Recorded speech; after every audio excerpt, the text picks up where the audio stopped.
G'day, welcome back. Today I'm starting a new series of videos on what I'm calling attacking motifs. We're starting off this one with the famous double bishop sacrifice. And my idea in this series is to look at a particular attacking motif or pattern, go a little bit behind the history, how they came about, who played it first, and then go into sort of a series of games feature that attacking motif, just to show the different aspects of those attacking motifs so you can spot them in your own game. Now, as part of that process, what I'm going to do as well is use Scoutfish to search for these games, so you get a bit more expertise in terms of being able to, filter your database and look for these types of games, so you can sort of get a better idea of how to use them and analyze them in practice and then in your own games. Okay, so the one we're looking at today is the double bishop sacrifice. Now, what that basically means is normally, if from the white side, it's kind of like bishop h7 check, and then the king takes the bishop on h7, and then normally there's queen check, and then you fire your second bishop, bishop takes g7, and once again the king often takes it. Two bishops down, got two pawns for it, and then basically it's all the open lines, which in this case we're talking about the white side, but can equally be the back side, taking g2 and h2, that all those open lines enable the attacker to normally a quick checkmate or win a preponderance of material. Okay, so what we're going to look at first is a little bit of the history, because obviously I've been doing that with the corresponding square study and all that sort of stuff, right? And I'll switch across to my capture screen. And what we look at here is, let's go to the page by Edward Winter on the double bishop sacrifice. Now, the reason I want to look at this is that the double bishop sacrifice is normally associated with Lasker. There's a famous game, Lasker-Bauer, and everybody says Lasker's double bishop sacrifice.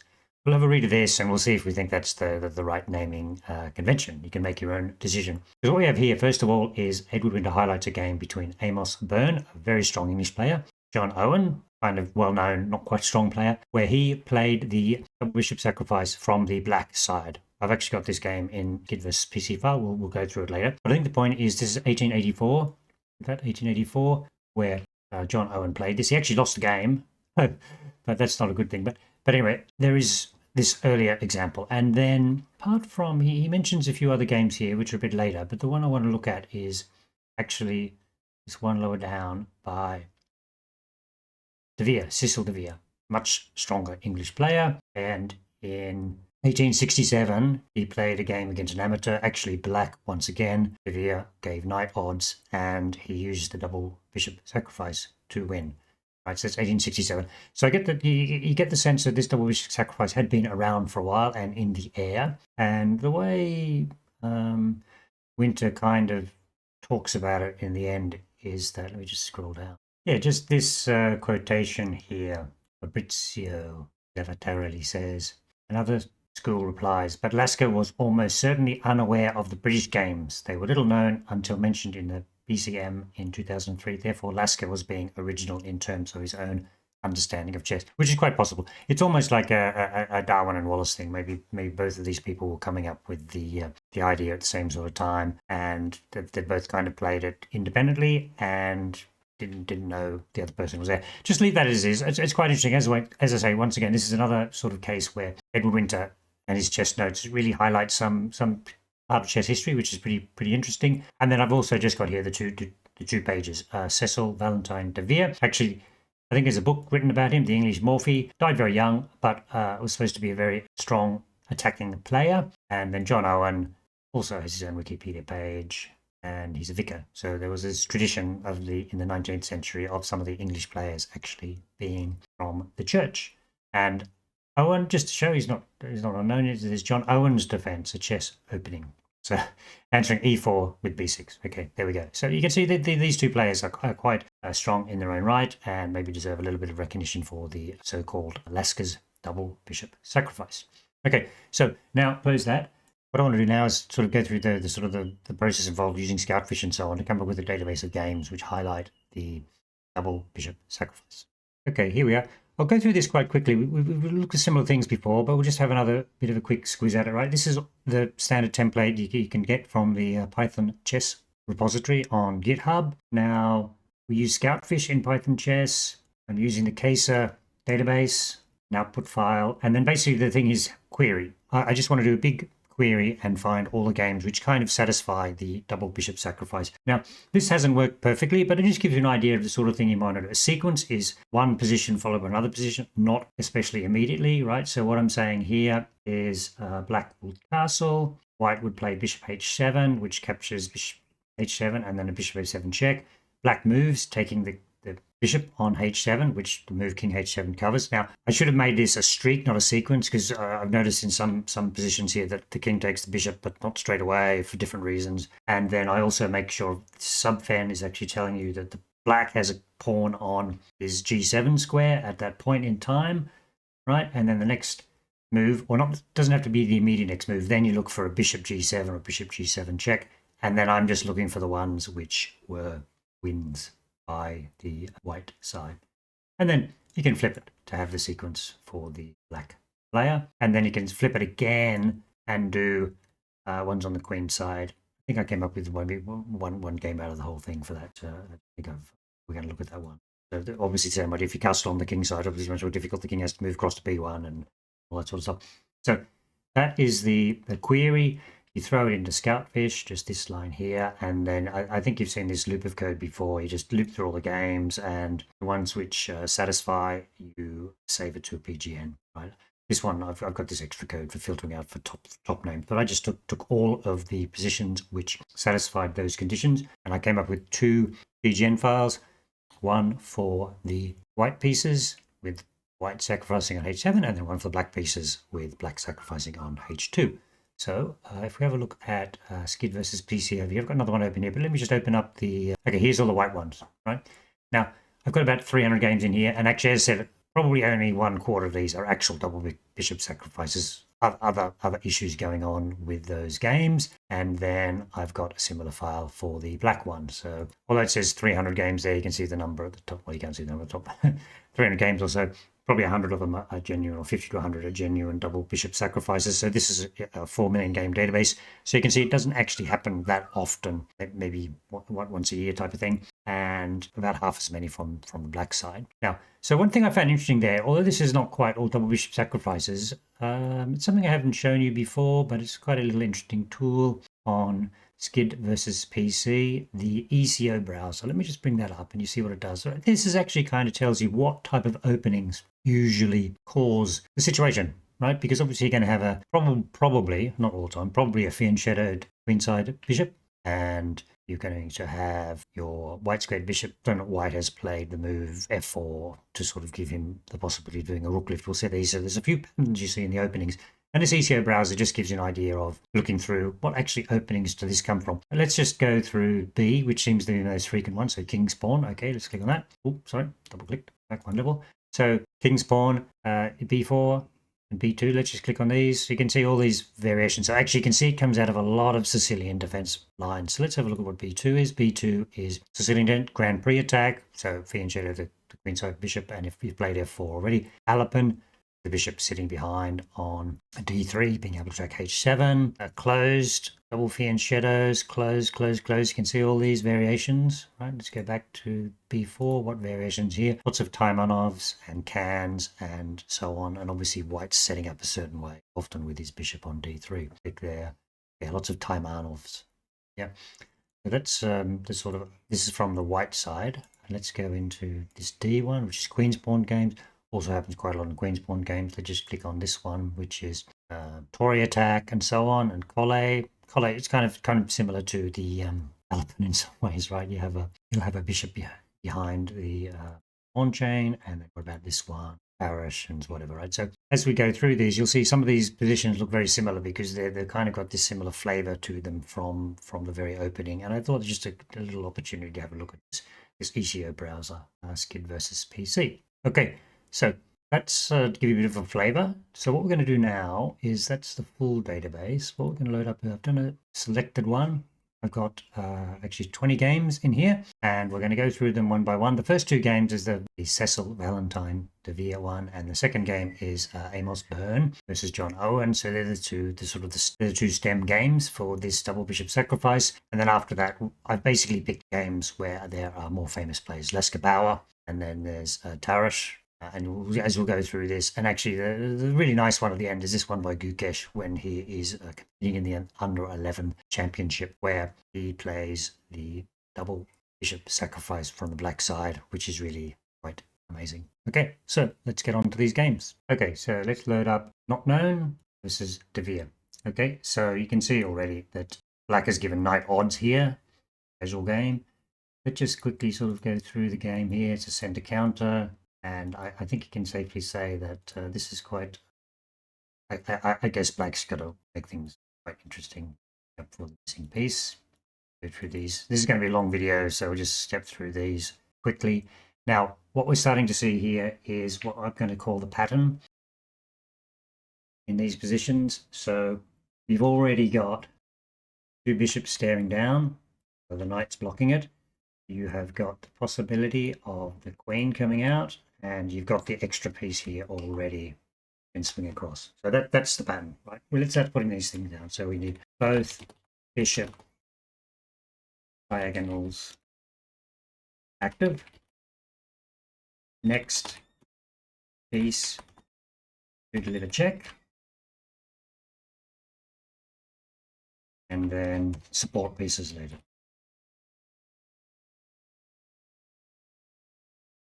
In this case, rook. Right, we'll just go along and make these patterns. What this reminds me of, I can't find, I had a descriptive notation book, I think it's Gukesh, the Art of Attack, and it's kind of this systematic way of looking at things so you can like recognize the patterns in your own game. So I put all that color on the screen. So, but what I was saying here is that in this position, white should have played d4 or he should have played g3. Both of them sort of good moves, but unfortunately he played knight to the d4, and of course that's now it's open. So I'm going to do both bishops are active. So the step above that is clear the bishop diagonals. Now in this case, you can see that white did it voluntarily, which is not a good idea. Right? So let's see what happens. Voluntarily opened up the diagonal, and now it's bang. Actually, best move here is king h1, because if you take it, which you did, now there's a forced mate. Check. Right, that was the second step. Obviously, you have this check. Winning move. Grab that pawn.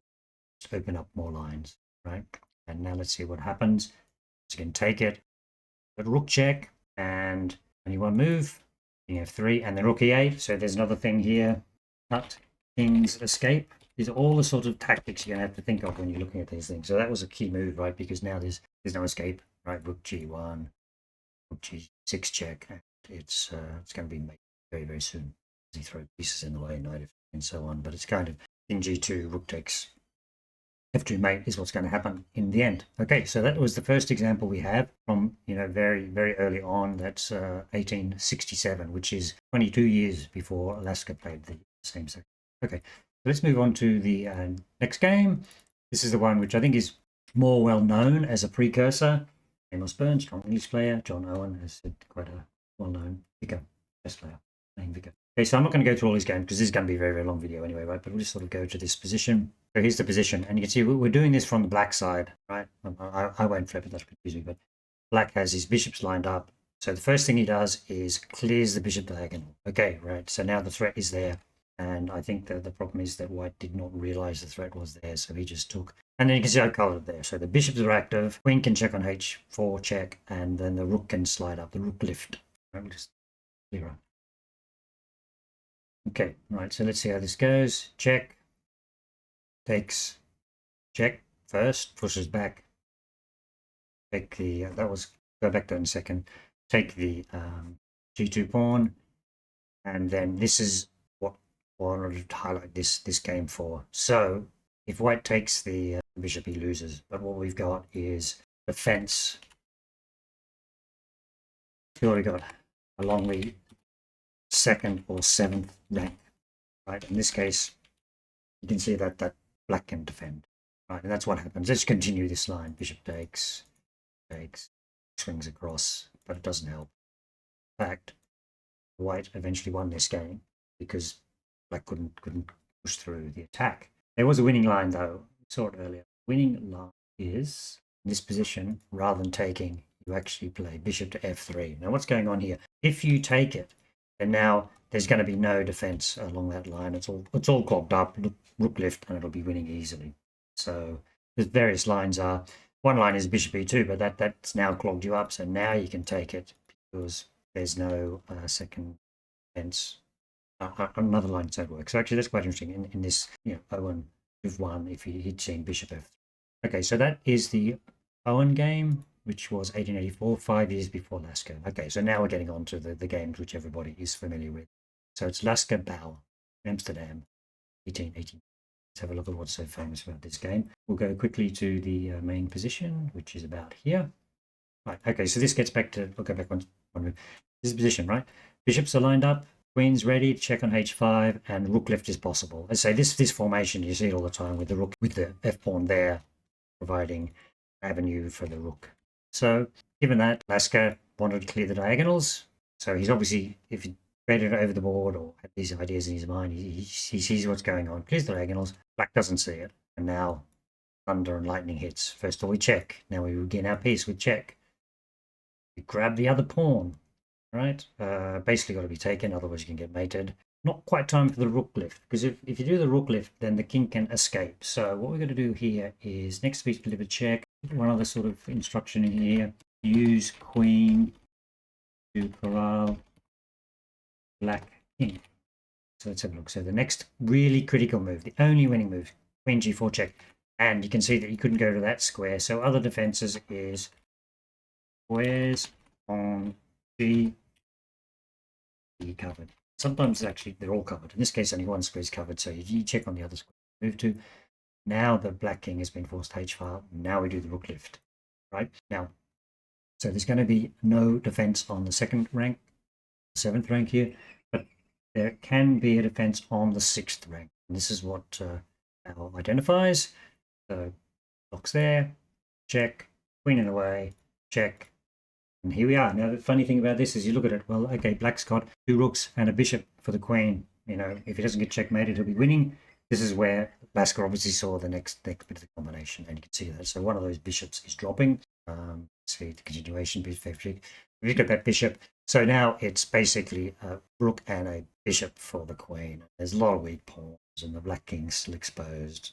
This is very easily winning for white. I won't continue the line, because you can see weak pawn there, weak king there. So it's just winning, right? So but it really needed that extra last step where he picked up one bishops.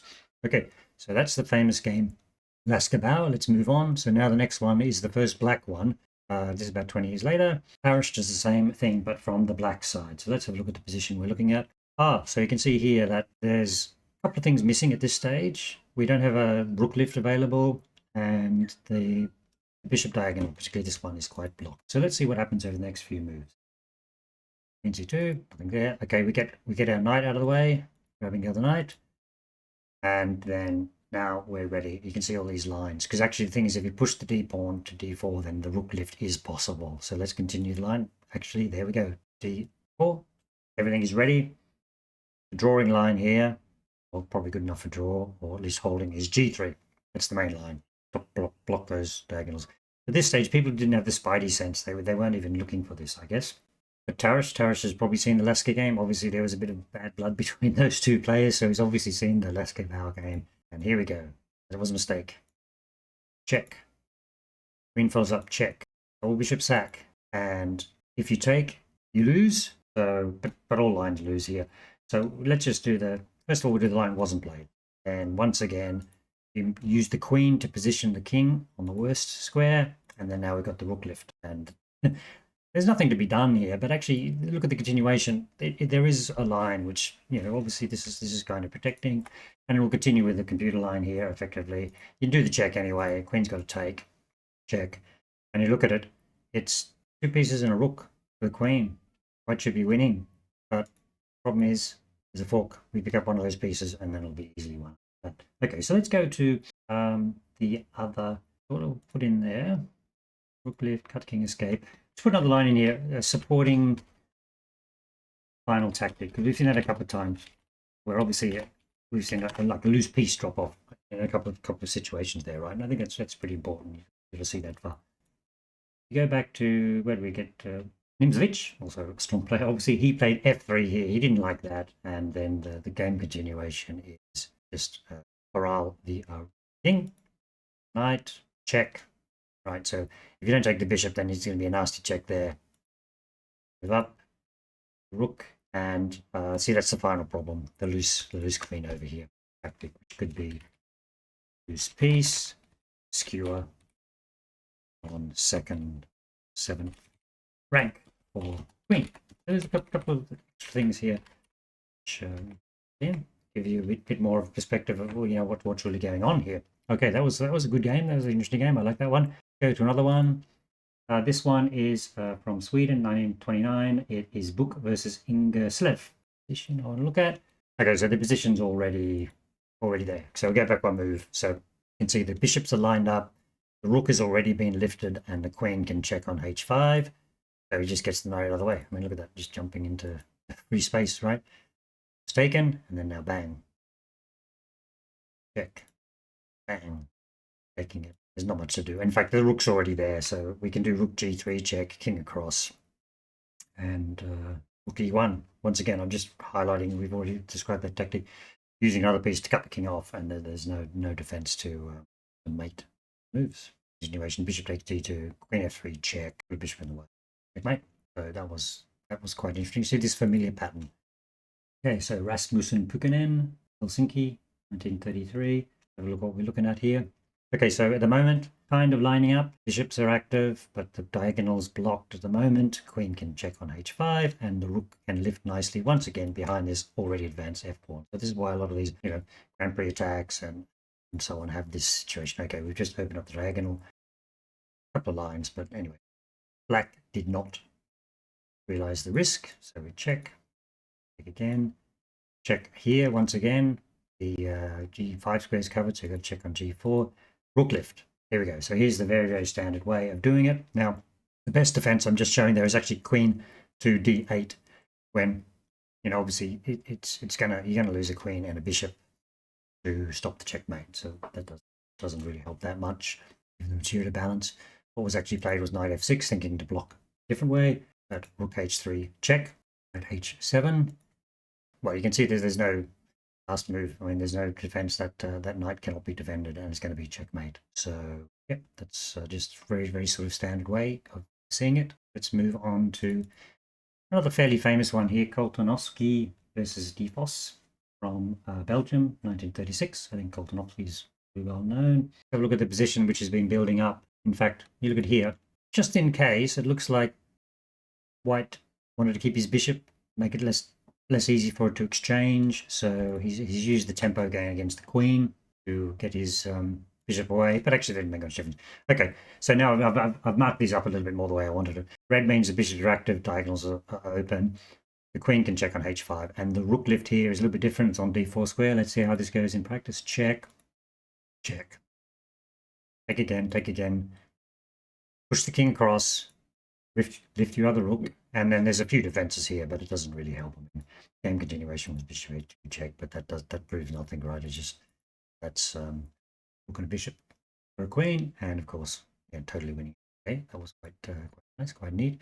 Here's another one with a couple of I think Schopenhauer, reasonably well known, but he's on the receiving end of this Prague 1942. That sounds like it's during World War II, which is not the greatest. Position leading up to it. You can see that both diagonals are blocked, but the bishops are on the right square. There's one opened up. And actually, well, Black asked for it. He opened up the other diagonal. White to ask twice. Check, check, take. Okay, so now let's see. Obviously, if he took, then we just have one of those continuations you already have. But with the rook on the 7th rank, he's decided he can defend across the 7th rank. Okay, what's that refutation of that? We can bring the bishop back with the gain attempt. Doesn't really. Because the other thing here is that actually there's a mate threat here. I'm going to put here mate threat on g6 if the bishop on g7 hasn't been taken. Black block that way. Game over. I don't think we need to continue this much further. So that was just a different way of doing it. So just remember that tactic. If this bishop on this diagonal is not taken, then you often have either a check there or a check there. Which can both be killers depending upon the exact tactics. Okay, we now have Rilov Furman on black side. So I say about half or a third or a quarter as many times you've actually got the black side being the person doing evil deeds. Okay, so look The threat's obviously on at the moment. In fact, moving the rook across means we can now do the rook lift, moving into position. And knight c4 was a mistake. Well, a couple of reasons. Actually, just says the engine just says that the knight could be taken by the rook. But anyway, let's do the continuation, which is obviously what we want. Check, check. Now, this is another thing. Both squares on the g file are protected, so we can't do the check. Right, but what we can do is do the rook lift, which is obviously threatening check on g6 square, and that's pretty deadly. So we've got to interpose, but that's an interpose with the piece that's not protected. So you just have to understand all these tactics, right? Threatening, it. So going to be checkmate. So that was, you just had to see through those tactics. But I think the point I wanted to point out there was this position right here, that it would have been an easy win if you could have checked on the G file, but you had to wait, had to sort of work out further tactics. So just be aware of that if you're in these sacrifices. Okay, now we've got another black one, and this is by the famous Najdorf Santa Fe. So once again, the bishops are ready, but blocked, queen's ready, and rook lift ready. Right, so he moves the knight to a position where maybe you can do a check, ready to get rid of. So that knight move was not the best. You can see everything's set up there. Obviously, one knight's got to get out of the way, but let's see how this works. He moves the knight out of the way, sacrifice there, but he didn't. So it's all on. Basically, no defense. Check, check, take. Try to defend across the second rank, but it's not going to help. Just drop back here. Just square. Mate's threatened on that square. So normally, if the person doesn't take the second bishop sack, it does not work out very well. Sorry, this is a long video, but I really like looking through these games, and you get little different ideas of the categorization of the sacrifice the more you look at. Okay, so here we have, what is it? Pac-Man versus Kirk. But according to this, Black Elo 2619 must have been a very, very strong player. Now you can see that in White's all set up. Diagonals are open. Doesn't have a queen check available, right? So kind of is already lifted. So what do we have to do? We have to get rid of that queen. So let's see how that goes. Use the f pawn, get rid of the queen. And it actually says the best move here is to sack it on g2. Still losing, but best move. Queen moves out of the way. Okay. Bishop diagonals are active. Next move with the queen is possible, and the rook left's already there, or the other rook on b5 already. Let's see how that goes. Check. Check. Takes. In fact, okay, he's gone for the fence across the second rank. Again, just drop the bishop back, threatening not quite mate there, which actually was a mistake. That's why I got two lines. In fact, the point is that if he moved back, that was a mistake. Queen h7. Just go through that. The king escapes. This is basically supposed to be, right? So go back to this line here. Sometimes you just have to take the material. So you take the material, say black takes back the rook, and then white has a big advantage here, right? Not winning or anything. Rook e5, queen g6 check, all his moves suggested. It's a rook and what, 2 pawns or 2 pieces, but the black king remains. Basically, this pawn's going to check. Not quite so clear, but to show you that there, I've actually, as I said, I've chosen the ones where white or black wins, but obviously there are these defensive techniques you need to know. In fact, I probably should do another one file and say what does it fail. Okay, so here we are, and who's getting lined up here? Knight takes e4, bishop takes e4. Okay, so right, the bishop wasn't even on that diagonal, but now it is, and you can see there's a lot more going on here. With the queen check ready, and we have both a knight and a rook ready to support. So this looks like it's pretty bad. In fact, it is bad, but knight c4 is the move to play here. Right, just bring a piece back, but do that. Decided to counterattack the rook and check, check. Take it because of the knight fork on f5. So can defend across the 7th rank, but it doesn't really help. Knight advances anyway.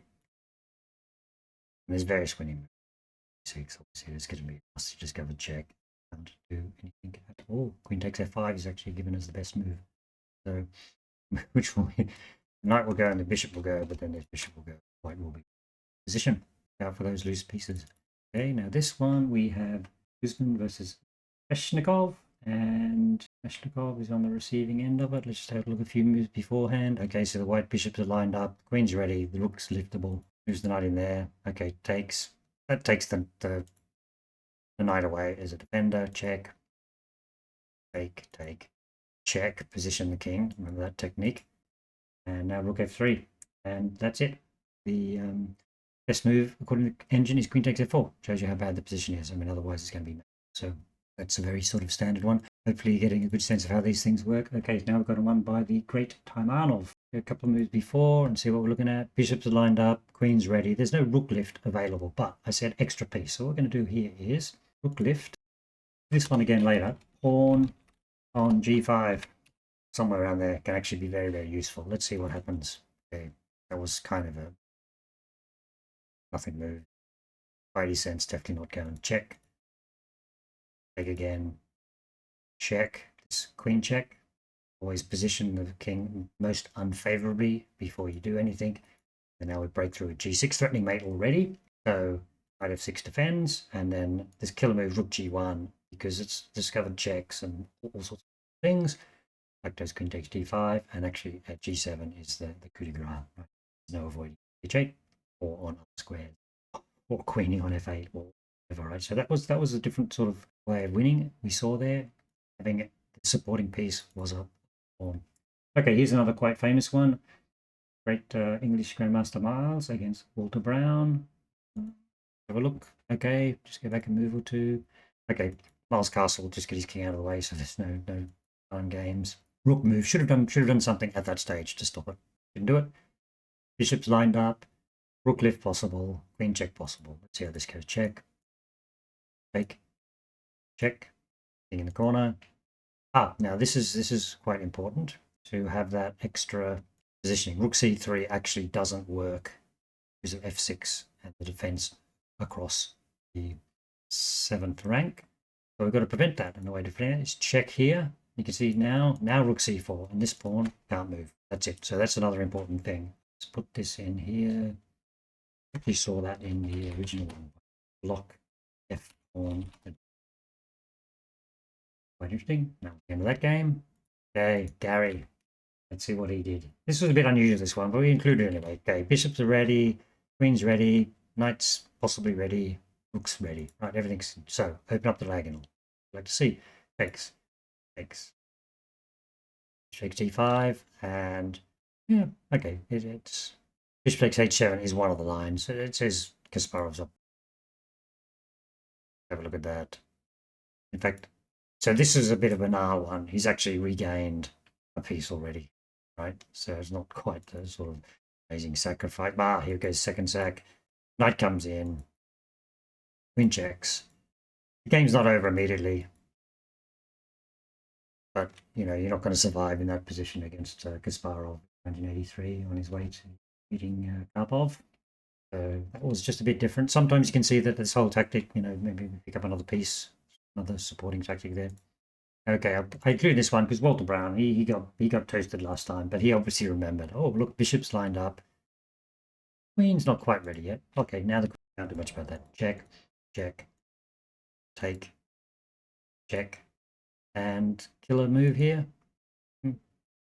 Look, yeah, move the knight because there's many killer moves here. Took the knight and then g6. So going to be curtains. Green and with like double checkmate promotion thing. You don't see that very often. So Walter Brown got his own back. It's quite fun. So look at this, another correspondence game. They can often be quite interesting and quite up to date. Okay, you can see that the bishops are lined up, but the e-pawn is blocking one of them. See how this advances. Check. Check. Move the queen in. Threaten there. Okay, so this is a more extended version, which obviously came up with my filter, and now we're checking there. This does not. That was slightly different. This is another good one here. This one shouldn't have worked, but it's in there anyway. It's Gelfand versus Kramnik, obviously two of the strongest players around. And have a look at how this evolves. Okay, so white's kind of getting set up for it. Knight moves. Maybe that wasn't the right thing to do, but let's have a look. Check. This actually should only go to a draw. Take, queen g5 check, position the king. Rook lift on the 3rd rank. Okay, fine. Now, bishop e3, knight e3, both block the rook lift. Takes, And then there's a couple of drawing moves. F6 is the clearest one. Just play F6. You're going to have plenty of time to defend. This pawn's not moving. The rook lift is still like, where are we going to lift the rook to? So, start. Bishop to e4 was a mistake. Lad. Check there. Pick up the bishop. So that's a very trivial tactical mistake. Okay, so sorry this has been so long. Now we go on to the very last game. Now this is amazing. If you look at this, it's Vipala versus Gukesh under 11 in 2017. Of course, he's the world champion now. You should really look up a video on Chessbase India. Sagar interviewing very young, smiley-looking Gukesh, describing this game. Very, very sweet. So let's have a look at this position. He's black, so he's got one bishop lined up. Get the other bishop ready to go. So I've got two bishops lined up, and his opponent plays knight c4. Let's simply move. But you know, if you haven't seen this tactic, yeah, you wouldn't know, because now it's going to hit like a ton of bricks. Check, check, second sack, take it. Use the queen, push the king in. Now this is the extra piece, g3, threatening mate. Got to do something. Got to do something. In this case, he took it. Check, king in the corner. Do that little maneuver so that the rook advances with check. Go king f2, then queen g3. Throw the bishop in the way, just loses the bishop. And in fact, you've got to get rid of it. He's going to get mate. I think in this position, you can safely say that what's the material balance? Once again, rook and bishop for the queen. Totally exposed king. Let's see how they continue. Knight c5, bring the other piece into the attack. Rook a d1, d3. Now got a very nasty passed pawn. e4. Okay, queen e2 check. But that pawn helps the attack. King gets forced back. Oh, castles, isn't that funny? Castles all the time. Rook takes f7, get a pawn back. Okay, the other rook's coming. Rook g8 check. Bishop g7. Picks up the other rook. See, this is so do many. But that's it's a really fantastic attacking game by I'm assuming a 10-year-old Gukesh. Right. Okay, so now we've got that all kind of summarized. Let's have a look at these sort of rules. You got to, first of all, you clear the bishop's diagonals, and then when bishops, both diagonals are active, you need the next piece to come in. It's normally queen h5 check, but it can be knight to g5 check. After you've done that, push the king to the worst square, and then you rook left or a pawn on g5. Normally the way of doing it. Sometimes you block the f pawn advance. Sometimes you use another rook to cut the king escape. And then there's all these other little tactics you got to look out for. The loose pieces you pick up, secure on the 7th rank. This mate threat I mentioned. And I say these are the main things. Along defense along the 7th, space cover on g5, and also I say the f pawn advances is often the best defense. Okay, so I know that's been a longer video than usual, but I hope you enjoyed just sort of that really big look at a number of games, just to get a quick sense, just like a real sort of scratching the surface in terms of what this sacrifice looks like, what you look for in terms of being able to sort of execute this sacrifice or similar sacrifices yourself. Okay, great. Thank you very much for watching.